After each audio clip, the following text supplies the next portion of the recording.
Hindi lahat ng tao sasali sa networking. Bakit? Iba-ibang hilig natin.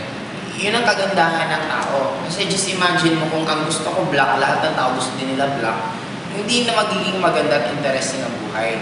May mga taong gustong networking, may mga taong hindi. Bakit? Katulad yung mga tao na ang gusto nila nakakulong. Nakakulong sa isang kwarto, na yun at yun lang ginagawa nila. Mahirap mo rin sila mapa-networking. Bakit? Ang networking more, ito yung mga outgoing na tao. Ito yung mahilig pumunta sa iba't ibang lugar. Ito yung taong mahilig sa challenges. Yun ang normally mga taong nag-networking. May mga iba rin tao na kung ano nang nakasanayan nila, ayaw na nilang mag-adjust. Parang ang change.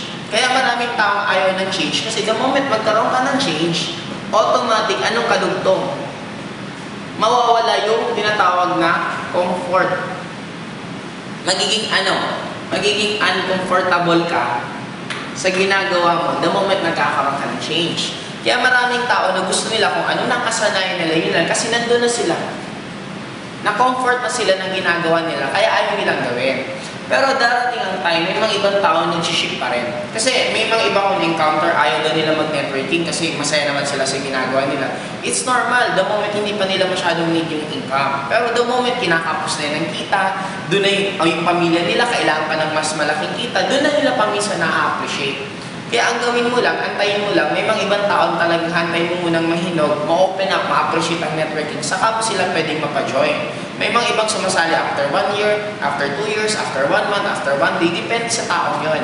Kaya ikaw, as a networker, ang gawin mo lang, focus ka lang, present ka ng present, kasi sa dami ng mapipresentan mo, may mga ibang napresentan mo 6 months ago, ngayon na nag-join.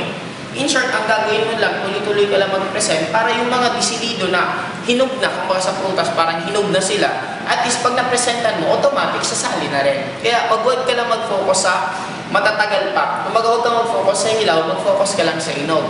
Kaya lang, paano malalaman yung hinog na sa hindi? Malalaman mo lang the moment presentahan mo. It's up to them kung gusto nilang mag-join or hindi na natin problema yon. Basta trabaho lang natin, the moment na presenta natin sila, it's up to them kung okay sila or hindi.